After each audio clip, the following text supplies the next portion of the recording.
Hi అండి, this is doctor Kalyani, gynaecologist in Alavi hospitals. ఈరోజు మనం పీసీఓడి టాపిక్ గురించి డిస్కస్ చేద్దాం.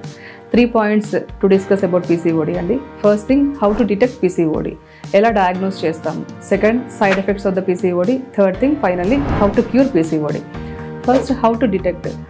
చాలామంది పేషెంట్స్ వస్తుంటారు, ఎలా డయాగ్నోస్ చేయాలండి పీసీఓడిని అని. పీసీఓడి యూజువల్గా మనం అల్ట్రాసోనోగ్రఫీలో డయాగ్నోస్ చేస్తామండి. సోనోగ్రఫీలో మనకి పిక్చర్స్ వచ్చేసి multiple follicles in the ultrasonography findings ఇస్తారు in both bilateral ovaries. This is the one of the diagnostic finding for PCOD. Patients యూజువల్గా మనకు ప్రజెంట్ అయ్యే సిమ్టమ్స్ వచ్చేసి ఇర్రెగ్యులర్ పీరియడ్స్తో ప్రజెంట్ అవుతుంటారండి. 1 మంత్కి ఒకసారి రావట్లేదు పీరియడ్స్, 2 మంత్స్కి వస్తుంది, 3 మంత్స్కి వస్తుంటుంది. కొంతమందికి హెవీ ఫ్లో డిస్టర్బెన్స్తో వస్తుంటారు. ఇంకొంతమంది ఎక్సెస్ వెయిట్ గెయిన్ చాలా ఎక్కువగా ఉంటుందండి వీళ్ళల్లో. అండ్ హిర్సుటిజం అంటే అన్వాంటెడ్ హెయిర్ రావడం కానీ, థిన్నింగ్ ఆఫ్ ది హెయిర్ కానీ, ఇలాంటి సిమ్టమ్స్ ప్రజెంట్ అవుతుంటారు. మోస్ట్ కామన్ క్వశ్చన్, వై, ఎందుకు వస్తుందండి పీసీఓడి, మాకే ఎందుకు వస్తుందని అడుగుతుంటారు.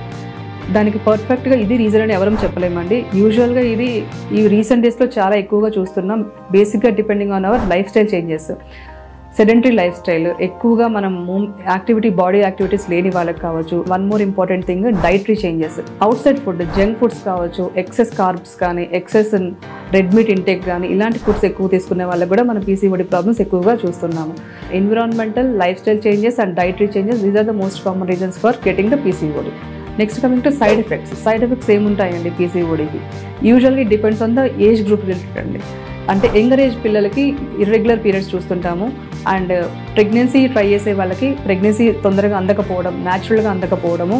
సో న్యాచురల్గా అందట్లేదని చెప్పేసి డాక్టర్ని మీట్ అవుతూ ఉంటాము. సో మనం చూసిన తర్వాత డయాగ్నోసిస్లో మనకి పీసీఓడిని ఫైండ్ అవుట్ అయిన తర్వాత వాళ్ళకి ట్రీట్మెంట్ విత్ మెడిసిన్స్ అవసరం అవుతుందా లేదా అని చెప్పేసి వాళ్ళకి కొన్ని హార్మోనల్ టెస్ట్ చేస్తాము, అల్ట్రాసోనోగ్రఫీ చేస్తాము.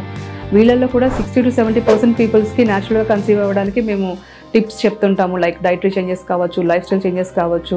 రిమైనింగ్ 30 to 40% ఆఫ్ ద పీపుల్కి మాత్రమే ట్రీట్మెంట్, మెడికేషన్ అవసరం అవుతుందండి. పీసీఓడి ప్రాబ్లమ్కి ఏజ్తో సంబంధం లేదండి. ఆఫ్టర్ 40 years కూడా పీసీఓడి ప్రాబ్లం చూస్తూ ఉంటాము. బట్ వీళ్ళల్లో ప్రజెంటేషన్ డిఫరెంట్గా ఉంటుందండి. ఇర్రెగ్యులర్ పీరియడ్స్ వస్తుంటుంది. బట్ వాళ్ళకు కూడా మనం హార్మోనల్ టాబ్లెట్స్ ద్వారా, ఓసీ పిల్స్ ద్వారా ట్రీట్మెంట్ అనేది పెడుతూ ఉంటాము. How to cure PCOD.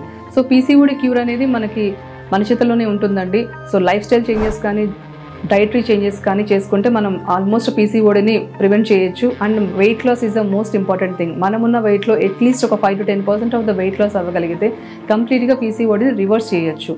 And treatment మనం ప్రెగ్నెన్సీ కోసం ప్రయత్నిస్తున్నట్లయితే కనుక డాక్టర్ని కన్సల్ట్ అవ్వండి.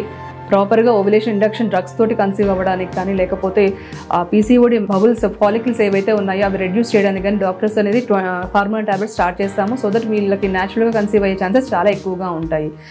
అండ్ యాక్నే ప్రాబ్లమ్స్ కూడా చాలామంది ప్రజెంట్ అవుతుంటారండి. వాళ్ళలో కూడా మనం హార్మోనల్ టాబ్లెట్స్ కొన్ని ప్రిఫర్ చేస్తాము for a few period of 2 to 3 months.